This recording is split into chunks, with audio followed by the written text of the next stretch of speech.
Hello students, PC study point में मैं इसके चौधरी आपका बहुत बहुत स्वागत करता हूँ। केमिस्ट्री में यूनिट नंबर 3 में मैं आज आपके लिए लेकर के आया हूँ सेकंड वीडियो, जिसमें अपन पढ़ेंगे मेंडलीव की आवर्त सारणी। इससे पिछले वीडियो में अपन ने न्यूलैंड का अष्टक का नियम और त्रिक के नियम पढ़े थे। आज अपन मेंडलीव की आवर्त सारणी पढ़ेंगे। मेंडलीव एंड इनके साथ साथ एक दूसरे साइंटिस्ट थे लोथर मेयर, दोनों ने अलग अलग लेकिन एक साथ ही अपना प्रयोग कार्य स्टार्ट किया। दोनों ने लगभग एक ही तरीके से आवर्त सारणियां प्रस्तुत की थी, लेकिन मेंडलीव की आवर्त सारणी लोथर मेयर की आवर्त सारणी की तुलना में ज्यादा विस्तृत और ज्यादा बड़ी थी। इसलिए मेंडलीव की आवर्त सारणी की उपयोगिता इसको ज्यादा महत्व दिया गया और लोथर मेयर की आवर्त सारणी को कम महत्व दिया गया। अब देखिए मेंडलीव की ये जो आवर्त सारणी है किस आधार पर किस प्रकार से बनाई गई। मेंडलीव ने सभी तत्वों को, उस समय जितने भी तत्व ज्ञात थे, सबको परमाणु भार के बढ़ते हुए क्रम में व्यवस्थित किया।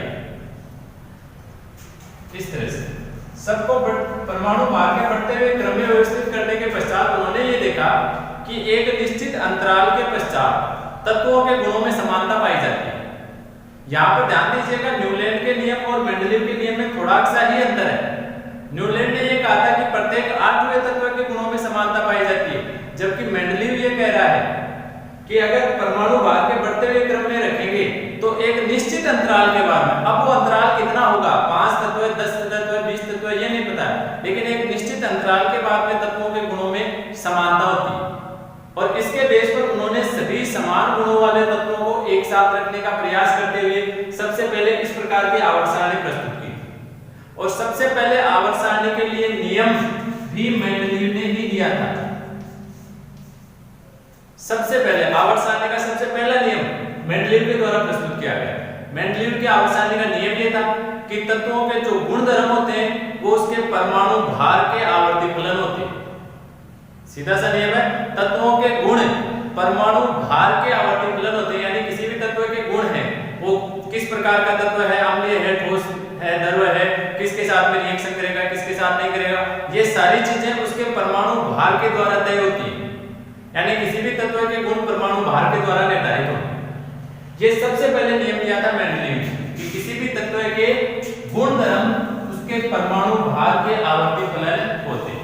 और फिर उसके पश्चात उन्होंने इस प्रकार की आवर्त सारणी प्रस्तुत की, जिसमें शुरू में जिस समय बनाया था, ये जो ऊर्ध्वाधर ऊपर से नीचे पंक्तियां बनाई हुई हैं, इनको उन्होंने नाम दिया था समूह। और शुरू में यहां से लेकर के ये समूह, शुरू में जब उन्होंने आवर्त सारणी प्रस्तुत की थी उस समय नहीं था, यहां से लेकर के और ये 8 समूह बनाए थे। फर्स्ट समूह, second, third, fourth, fifth, sixth, seventh और 8th समूह, टोटल 8 ग्रुप। जो ऊर्ध्वाधर पंक्तियां हैं, ऊपर से जो नीचे खड़ी लाइनें हैं, इनको उन्होंने समूह नाम दिया और 8 समूह बनाए। और प्रत्येक समूह को 2-2 उपसमूह में विभाजित किया। यानी जो पहला समूह है इसके 2 उपसमूह हैं। आप यहां से इसको 2 बराबर भागों में डिवाइड कर सकते हैं, फर्स्ट ए और फर्स्ट बी। ठीक इसी तरह से सेकंड का second A B, third A B. और 8वें समूह को 3 ग्रुप में विभाजित किया, 8A, 8B और 8C। 8वें समूह को उन्होंने 3 भागों में डिवाइड कर दिया। इस तरह से उन्होंने ये कुल 8 ऊर्ध्वाधर पंक्तियां बनाई, जिनमें से 1 से लेकर के 7 तक को A, B 2-2 भागों में डिवाइड किया और लास्ट वाले को 3 भागों में डिवाइड किया। उसके पश्चात जब उत्कृष्ट गैसों की खोज हुई तो उनको रखने के लिए उन्होंने क्या किया, आवर्त सारणी के साइड में एक समूह का और निर्माण कर दिया, जिसको शून्य समूह कहा गया। और इसमें सभी ये उत्कृष्ट गैसें रखी हुई हैं, helium, neon, argon, krypton, xenon, ये सारी उत्कृष्ट गैसें इसमें रखी हुई हैं।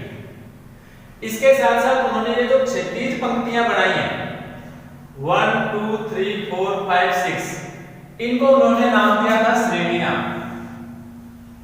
टोटल 6 श्रेणियां बनाई हैं और उनको फिर से अलग अलग डिवाइड कर दिया। जैसे फर्स्ट श्रेणी को 3 ग्रुप में, फिर इसको 2 में, 2 में, 2 में, इस तरह से अलग अलग इनको ग्रुप में डिवाइड किया गया है।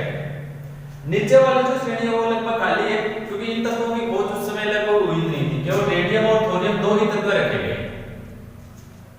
इसके अलावा जो मेंडलीव की आवर्त सारणी है उसकी सबसे बड़ी उपलब्धि ये रही कि ये जो 2 तत्व हैं, गैलियम और जर्मेनियम, उस समय मेंडलीव ने यहाँ पर कोई तत्व नहीं रखा था, इसको खाली छोड़ा था एल्यूमिनियम के नीचे और सिलिकॉन के नीचे, क्योंकि उस समय जर्मेनियम और गैलियम इन दोनों की ही उस समय तक खोज नहीं हो पाई थी, और खोज नहीं हुई थी तो उन्होंने यहाँ पर रिक्त स्थान छोड़े थे, और रिक्त स्थान छोड़ करके इनके नाम दिए थे। ए के नीचे जो रिक्त स्थान है इसमें जो तत्व खोजा जाएगा उसका नाम होगा एका एल्यूमिनियम, और यहाँ जो तत्व खोजा जाएगा उसका नाम होगा एका सिलिकॉन। तो इस तरह से दो तत्वों के लिए रिक्त स्थान छोड़ करके और इनके लिए भविष्यवाणी कर दी कि ये जो मैं रिक्त स्थान छोड़ रहा हूँ भविष्य में यहाँ पर इस तरह के तत्व खोजे जाएंगे जिनको यहाँ पर आवर्त सारणी में रखा जाएगा। तो इस तरह से तत्वों की खोज के लिए वैज्ञानिकों को काफी मदद मिली, बहुत ही प्रोत्साहन मिला कि इस प्रकार के तत्व प्रकृति में उपलब्ध हैं, क्यों ना उनको खोजा जाए। ये मेंडलीव की आवर्त सारणी की सबसे बड़ी विशेषता है। इसके अलावा सबसे पहले मेंडलीव ने आवर्त सारणी सबसे पहले प्रस्तुत की, आवर्त सारणी का सबसे पहला नियम मेंडलीव ने दिया और तत्वों की भविष्यवाणी मेंडलीव के द्वारा की गई। लेकिन इतनी सारी मेहनत के बावजूद भी मेंडलीव की आवर्त सारणी में कुछ कमियां रह गई। देखिए कमियां क्या रही। एक कमी जैसे आप यहां पर नोट कर सकते हैं, टेलुरियम और आयोडीन, इन दोनों आयोडीन और टेलुरियम, मेंडलीव ने यह कहा कि मैं सभी तत्वों को परमाणु भार के बढ़ते क्रम में रख रहा हूं, यानी अगर आप बाएं से दाएं जाएंगे तो परमाणु भार बढ़ना चाहिए। जैसे हाइड्रोजन के beryllium, boron, carbon, nitrogen, oxygen परमाणु भार में लगातार वृद्धि हो रही है, लेकिन यहां पर परमाणु भार में कमी हो रही है। टेलुरियम का परमाणु भार होता है 127, जबकि आयोडीन का परमाणु भार होता है 126। तो यहां पर उन्होंने अपने क्रम को स्वयं ही तोड़ दिया और परमाणु भार के घटते क्रम में रख दिया। ये उन्होंने हालांकि जानबूझ करके रखे हैं, क्योंकि आयोडीन को अगर यहां रखें तो आयोडीन है वो सेलेनियम और सल्फर के साथ में गुणों में कोई समानता नहीं दर्शाता है। आयोडीन के गुण ये क्लोरीन और ब्रोमीन के समान होते हैं, इसलिए उन्होंने आयोडीन को आगे रखा, और टेलुरियम सल्फर और सिलिकॉन के समान होता है तो टेलुरियम को पहले रखा होगा। जानबूझ करके नियम तोड़ा है ताकि गुणों में समानता बनी रहे, लेकिन यहाँ पर अपवाद आ गया मेंडलीव की आवर्त सारणी। तो इस तरह से मेंडलीव की आवर्त सारणी में कुछ कमियां भी रह गई थी। इसके अलावा भी और कुछ कमियां रह गई थी।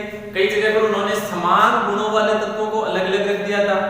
कई जगह ऐसे थी कि जहां पर एक ही वर्ग में जो तत्व है उनके गुणों में मेल ही नहीं होता है कई बार। तो इस तरह के और काफी कमियां रह गई मेंडलीव की आवर्त सारणी में, और इन कमियों को देखते हुए फिर आधुनिक आवर्त सारणी की आवश्यकता महसूस की गई। तो ये था अपना आज का टॉपिक, मेंडलीव की आवर्त सारणी। बस छोटा सा बेसिक एकदम शॉर्ट टॉपिक है। कुल 8 ऊर्ध्वाधर पंक्तियां बनाई जिनको समूह नाम दिया गया। उसके पश्चात एक समूह और बनाया गया, शून्य समूह। जो क्षैतिज पंक्तियां बनाई गई उनको श्रेणियां नाम दिया गया। तत्वों को परमाणु भार के बढ़ते क्रम में रखा है और यहाँ पर उनका नियम स्वतः ही उन्होंने तोड़ दिया। इसके अलावा इन दो तत्वों की उन्होंने भविष्यवाणी की थी। आवर्त सारणी आपको याद रखने की, रटने की कोई जरूरत नहीं है। मैंने आपके सामने आवर्त सारणी केवल इसलिए बनाई है ताकि आप इसको आसानी से समझ सकें, आपको आवर्त सारणी समझने में सुविधा हो, केवल इसीलिए आपके सामने आवर्त सारणी बनाई गई है। बाकी मेंडलीव की आवर्त सारणी अपने को याद करने की जरूरत नहीं है, क्योंकि अपन आधुनिक आवर्त सारणी, क्योंकि वर्तमान में मेंडलीव की आवर्त सारणी में कमियां रह गई, तो आधुनिक आवर्त सारणी का निर्माण हो गया। तो अपन अगर याद करेंगे तो उस आवर्त सारणी के तत्वों को याद करेंगे, उसमें किस क्रम में रखे हुए हैं वहां पर अपन याद करेंगे। तो आज के वीडियो में बस इतना ही। ये आज आपके लिए दूसरा वीडियो था। तीसरे वीडियो में, थर्ड वीडियो में अपन आधुनिक आवर्त सारणी की बात करेंगे। धीरे धीरे लगातार आपके व्यूज बढ़ रहे हैं, आपके कमेंट्स भी आ रहे हैं कई प्रकार के। आपके जो कमेंट्स आ रहे हैं उन पर हम गौर भी कर रहे हैं। जो भी आप न्यूमेरिकल जो भी आप क्वेश्चन पूछ रहे हैं, कोशिश कर रहे हैं जल्दी से जल्दी उनका आंसर रिप्लाई करने की। इसी तरह से आप अपना प्यार हमारे चैनल पर बढ़ाइए रखें, और अगर आपको वीडियो अच्छा लगे तो उसको लाइक कीजिए, कमेंट कीजिए, और अपने दोस्तों के साथ में शेयर करना बिल्कुल भी मत भूलिए। ज्यादा से ज्यादा शेयर कीजिए। आप जितना ज्यादा शेयर करेंगे हमें इससे उतना ही ज्यादा प्रोत्साहन मिलेगा, और हम उतने ही ज्यादा एनर्जेटिक होकर के आपके लिए अगला वीडियो तैयार करेंगे। तो आज के वीडियो में बस इतना ही। धन्यवाद। जय हिंद, जय भारत।